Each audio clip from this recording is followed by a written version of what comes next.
Ici, donc, on nous demande de déterminer l'équation cartésienne de la droite AB. Nous sommes dans le plan, parce que nous avons deux coordonnées par point. Donc, nous allons utiliser donc, la formule de Prégnat pour déterminer l'équation cartésienne de cette droite. Nous allons commencer par trouver un vecteur directeur. Donc, AB qui aura pour coordonnées moins 3, moins 0, donc moins 3. 0, moins 4, ça fait moins 4. Nous savons que ça, donc, nous savons que l'équation cartésienne de AB, ça sera sous la forme AX plus BY plus C égale à 0. Ça, c'est moins B et ça, c'est A. Donc, ce qui implique donc que B est égal à 3 et que A égale à moins 4. Donc, on remplace, ça nous fait donc moins 4x plus 3y plus C égale à 0. Il nous faut maintenant trouver C. On va utiliser soit le point A ou bien le point B. Utilisons ici le point A. Donc, A appartient à la droite AB. Donc, on peut écrire que moins 4 fois XA, donc moins 4 fois 0, plus 3 fois YA, donc 3 fois 4, plus C est égal à 0. On résout cette équation, on obtient C égale à moins 12. Finalement, l'équation cartésienne de AB sera moins 4x plus 3y moins 12 est égal à 0. La question 2, on nous demande de montrer que l'équation de la droite AB est équivalente. Donc, de montrer que ça, c'est équivalent à 4x égale à 3 facteurs de y moins 4.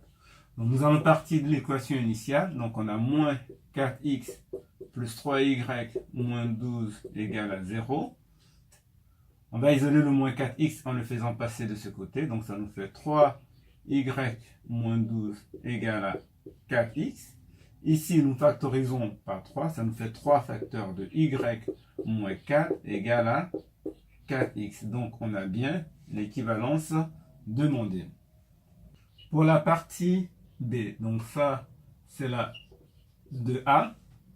Donc ça, c'est la de A. Pour la partie B, on nous demande de justifier alors que y moins 4 est multiple de 4. Donc si on prend cette équation, donc on a 3 facteurs de y moins 4 égale à 4x. Donc ici, on voit que 4 divise 4x, parce que 4x est un multiple de 4. Or, 4x est égal à tout ça. Donc ça, ça implique que 4 divise 3 facteurs de y moins 4. Comme 4 et 3 sont premiers entre eux, donc comme 4 et 3 sont premiers entre eux, c'est-à-dire le PGCD égale à 1, donc d'après le théorème de Gauss, 4 va diviser nécessairement y moins 4. Donc 4 divise y moins 4. Et donc y moins 4 est multiple de 4. Pour trouver les points de coordonnées entières de la droite AB, il nous suffit de résoudre l'équation de la droite AB et trouver les solutions entières.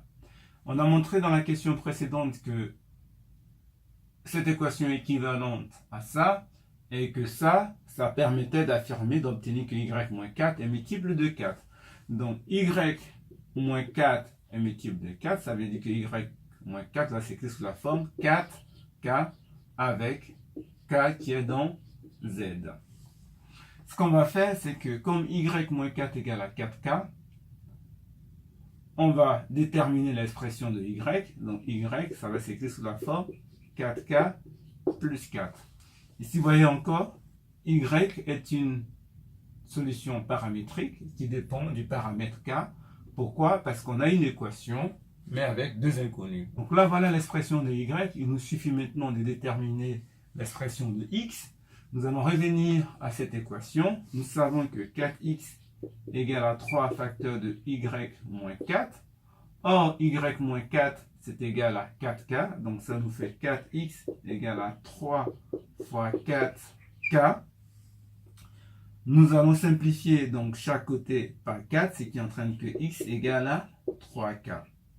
Donc, l'ensemble des solutions entières de notre équation ici, ça va être le couple de la forme 3K, 4K plus 4, donc l'expression de Y, et K appartenant à Z. Comment on comprend cet ensemble de solutions? Cela veut simplement dire que si nous prenons une valeur de K, ou bien chaque fois que nous prenons une valeur de K, nous trouvons un point à coordonnées entières situé sur la droite AB. Si nous prenons par exemple K égale à 0, là nous obtenons 0, et là nous obtenons 4. Donc on voit bien qu'on a des coordonnées entières, et on tombe sur le point A qui appartient à AB. Donc si on veut déterminer d'autres points qui ont des coordonnées entières qui sont situées sur la droite AB, il suffit de prendre différentes valeurs de K.